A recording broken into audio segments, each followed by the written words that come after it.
વડોદરા જિલ્લા કલેક્ટરના માર્ગદર્શન હેઠળ ઇલેક્શન કાર્ડની ચકાસણી કરવા માટેની કામગીરી હાથ ધરવામાં આવી છે। વડોદરા શહેરના અલગ અલગ વિસ્તારમાં આ કામગીરી ચાલી રહી છે। તે જ અંતર્ગત શહેરના નાગરવાડા વિસ્તારમાં આવેલ ન્યૂ દૂધવાલા હોલ ખાતે પણ ચૂંટણી કાર્ડમાં કોઈપણ પ્રકારના સુધારા કરવા હોય તો તે માટેનું કામ ચાલી રહ્યું છે। મોટી સંખ્યામાં લોકોએ અહીં ચાલી રહેલા કામકાજ અંતર્ગત પોતાના ચૂંટણી કાર્ડને લગતી જે પણ મદદ હતી તે અહીં ઉપસ્થિત લોકો પાસેથી મેળવી હતી। ખાસ કરીને કોઈપણ પ્રકારનો સુધારો જો કરવાનો હોય ચૂંટણી કાર્ડમાં અથવા તો કોઈનું નામ ચૂંટણી કાર્ડમાં ન હોય અને નવું ચૂંટણી કાર્ડ મેળવવાનું હોય તો તે માટેની પણ કામગીરી હાલ ચાલી રહી છે।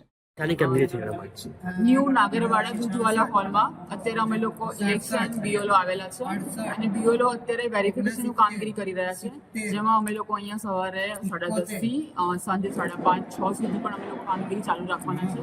જે કોઈ વ્યક્તિ હોય જે લોકોનું વેરિફિકેશન કરવાનું બાકી હોય, જેનું નામ બોલાતું ના હોય, એ લોકો અમારા પાસે આવીને તમારું નામ વેરીફાઈ કરી જાય, ફોર્મ લઈ જાય, ફોર્મ ફિલઅપ કરીને પાછું અમને આપવાનું સાઇન સાથે, જેનાથી તમારા લોકોનું વેરિફિકેશન થશે। તમે લોકો વોટિંગ માટે તમને આ બહુ યુઝફુલ થશે। વોટિંગ કરતી વખત તમને કોઈ પ્રોબ્લેમ નહીં આવે, તમારું નામ બધામાં દેખાશે। ખાસ કયા પ્રકારની ચકાસણી કરાવવામાં ખાસ છે ને તમારું નામ છે ને અને એ 2002ની યાદીમાં અને 2025ની યાદીમાં હોવું જોઈએ, એ ખાસ ચકાસણી કરવાની છે।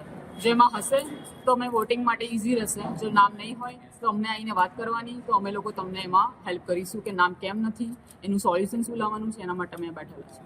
આ બધું કરવા પાછળનું કારણ શું, મેન શા માટે આ કામગીરી કરવી પડી? એટલે એનામાં એવું હોય છે કે ઘણી જગ્યાએ વોટિંગ કરવા જાય છે તો નામ નથી હોતું, ઘણી જગ્યાએ જાય છે તો કે અમારું નામ અહીંયા નથી ને બીજા એરિયામાં છે। એની કામગીરી માટે કરી રહ્યા છે કે જેથી કોઈ વ્યક્તિને બીજા એરિયામાં ના જવું પડે, એના જ એરિયામાં જ્યાં બોલાતું હોય ને નામ, ત્યાં જ એનું નામ એને મળી રહે, એના માટે બેઠા છે। શું નામ આપનું? અંજના રાણા, બીઓલો।